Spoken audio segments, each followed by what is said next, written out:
નમસ્કાર, આપ જોઈ રહ્યા છો બદલાવ ન્યૂઝ।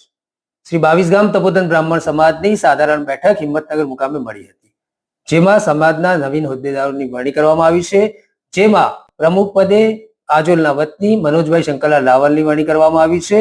મહામંત્રી તરીકે સાબરકાંઠા ઝોનમાંથી નરેન્દ્રભાઈ રાવલની વરણી કરવામાં આવી છે। ત્યારબાદ અન્ય હોદ્દેદારોની વરણી કરતા રણાસરના ચિરાગભાઈ રાવલની સૌથી યુવા વયે ઉપપ્રમુખ તરીકે વરણી કરવામાં આવી છે। સમાજના પ્રમુખ તરીકે નિમાયેલા મનોજભાઈ રાવલ સાથે વાતચીત કરવામાં આવી। આવો સાંભળીએ તેઓએ સમાજના નવીનતમ કાર્યક્રમ માટે શું કહ્યું।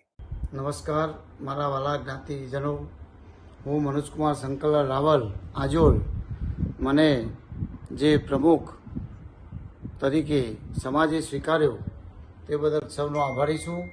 હવે સમાજની નવી પરંપરા મુજબ જે અગાઉ કાર્યક્રમો થયા છે એનાથી પણ આપણે વિશેષ કાર્યક્રમો કરીને સમાજને નવા પથ ઉપર લઈ જવા માટે સૌએ ભાગીદાર બનીને આ સમાજને એક અને નેક બનાવવાનો છે।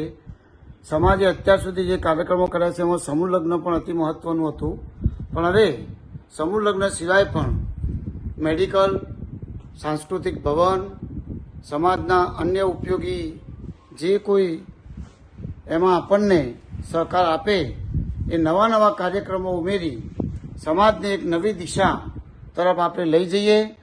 અને મારી રાહબર હેઠળ જે મારા મિત્રો છે રાજેન્દ્રભાઈ રાવલ, અન્ય આગેવાનો, એ બધાના સાથ સહકારથી આપણે સમાજને દૂર દૂર સુધી સારી દિશામાં લઈ જઈએ, એ જ મારી અભ્યર્થના।